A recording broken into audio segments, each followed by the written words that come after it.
Hello everyone. तो आज के वीडियो में हम क्लास 12th फिजिक्स के अंदर एक अनदर इम्पॉर्टेंट क्वेश्चन डिस्कस करने जा रहे हैं, जो कि है आइंस्टीन का प्रकाश विद्युत समीकरण। मैं आपको बता दूं, ये इस साल भी पूछा गया था और ये काफ़ी ज़्यादा इम्पॉर्टेंट क्वेश्चन है। आपको ये मिलेगा ही मिलेगा, तो आपको इसे तैयार कर लेना है। तो इस वीडियो में हम यही डिस्कस करने वाले हैं। तो सबसे पहले हम क्या करेंगे, ये जो आइंस्टाइन का प्रकाश विद्युत समीकरण है, इसको समझने से पहले इसका लैंग्वेज लिख लेते हैं। तो इसका लैंग्वेज इस प्रकार से है कि हम यहाँ से लिखना स्टार्ट करते हैं कि प्लांक के, तो इसका लैंग्वेज मैंने यहाँ पर लिख लिया है। प्लांक के क्वांटम सिद्धांत के अनुसार प्रकाश ऊर्जा के छोटे दो पैकेटों या बंडलों के रूप में चलता है, जिन्हें हम फोटान कहते हैं। और एक फोटान की ऊर्जा होती है हमारी एच न्यू, जहाँ पर एच जो है वो प्लांक नियतांक यानी प्लांक कांस्टेंट है और न्यू हमारा आवृत्ति होती है। जब किसी धातु की सतह पर प्रकाश आपतित होती है तो फोटान अपनी ऊर्जा, जो कि होती है एच न्यू, को धातु के अंदर उपस्थित इलेक्ट्रॉन को स्थानांतरित कर देता है और इलेक्ट्रॉन उस ऊर्जा को धातु की सतह से बाहर निकलने में तथा गतिज ऊर्जा प्रदान करने में व्यय करते हैं। यदि धातु का कार्यफलन W हो तथा अधिकतम गतिज ऊर्जा EK हो तो h nu equal to W, जो कि हमारा क्या है, कार्यफलन, और अधिकतम गतिज ऊर्जा है EK। H nu equal to W equal to यानी कार्यफलन, यानी जो W हमारा है कार्यफलन, इसको हम लिख सकते हैं एच न्यू नॉट। ओके, तो फिर न्यू और न्यू नॉट में डिफरेंस क्या है? न्यू है हमारा आवृत्ति और न्यू नॉट है हमारा देहली आवृत्ति। इसके बारे में अलग से वीडियो में हम चर्चा करेंगे कि कार्यफलन क्या होता है, देहली आवृत्ति क्या होता है, ठीक है, अधिकतम गतिज ऊर्जा क्या होता है। अभी फिलहाल इसे समझो। तो h nu equal to W equal to h nu nought होता है, तो इसकी जगह पर हम ये लिख सकते हैं प्लस EK। अब हमने क्या किया, ये जो एच न्यू नॉट है इसको हमने इस साइड ले लिया, यानी सेम को हमने इस साइड ले लिया। तो ये प्लस में है उस साइड, तो इस साइड इक्वल टू के आएंगे तो माइनस में आ जाएगा, ठीक है। ये मैथमेटिक्स का रूल होता है, इक्वल टू EK। अब यहाँ से हम क्या कर सकते हैं, H को कॉमन ले सकते हैं। तो अगर H को हम कॉमन लेंगे तो यहाँ पर बचेगा nu, okay, minus nu nought, okay, equal to EK। Okay, तो हमारे पास ये इक्वेशन क्या आया, h nu minus nu nought equal to EK।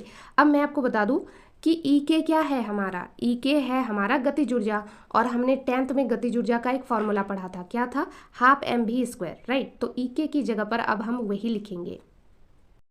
तो हम यहाँ पर लिखेंगे एच न्यू माइनस में nu nought equal to EK की जगह पर हम लिखेंगे half mv², okay, half mv²। अब EK है क्या हमारा, EK है हमारा अधिकतम ऊर्जा, अधिकतम गतिज ऊर्जा। तो हम यहाँ पर क्या लिखेंगे, हाफ mv² मैक्स, मैक्स मतलब मैक्सिमम यानी अधिकतम। ओके, तो ये जो हमारे पास इक्वेशन बना H nu minus nu not, कि इसको अच्छे तरीके से लिख लेते। पता नहीं इस कलम का क्या डिस्टर्ब है, इतना बढ़िया तो लिया हुआ है लेकिन फिर भी जितना बढ़िया उसकी क्वालिटी उतनी ख़राब, मतलब जो दिखने में ज़्यादा आपको अट्रैक्टिव लगता है वो होता नहीं है। हमारा ये वाला पेन ही अच्छा है, तो इसी में लिखते हैं। तो ये जो हाफ mv² मैक्स है, नहीं, इसी में लिखेंगे अब, nu minus nu nought equal to half mv² max. Okay, तो ये जो हमारे पास इक्वेशन बना, तो ये इक्वेशन हम इसको क्या करते हैं, बॉक्स में डाल देते हैं। आपको एग्जाम में भी ऐसे ही हाईलाइट कर देना है, हाईलाइटर से नहीं, अपने पेन से ही आपको ये बॉक्स बना लेना है, ठीक है। अब यहाँ पर ये जो है, यही है हमारा क्या, यही आइंस्टीन का प्रकाश विद्युत समीकरण है। क्या लिखा हमने, यही आइंस्टीन का प्रकाश विद्युत समीकरण है, ये वाला, h nu minus nu nought equal to half mv² max. H Planck constant, nu आवृत्ति, न्यू नॉट देहली आवृत्ति, और ये अधिकतम ऊर्जा। ओके, तो इसको एक डायग्राम से समझ लेते हैं। ये तो हमने पूरा कर दिया, मतलब क्या होता है इसका डिराइव भी कर दिया और इसका लैंग्वेज भी हमने लिख लिया। लेकिन ये सिंपल सा है देखने में, आपको बुक में देखने का, जब आप बुक में ये सब देखते हैं तो आपको बहुत ज़्यादा इरिटेट होता है कि पता नहीं ये सब क्या है ना। लेकिन होता ये बहुत सिंपल सा है अगर आप समझेंगे ध्यान से। तो मैं आपको एक डायग्राम के थ्रू आसानी से समझाने की कोशिश करती हूँ, ठीक है। और बाकी लिखने के लिए आपको ये तामझाम करना पड़ता है, 2 बार प्रैक्टिस करेंगे ऑलरेडी चुटकी में हो जाएगी, ठीक है। तो ये हमारा क्या है, मान लेते हैं कोई धातु है, ठीक है।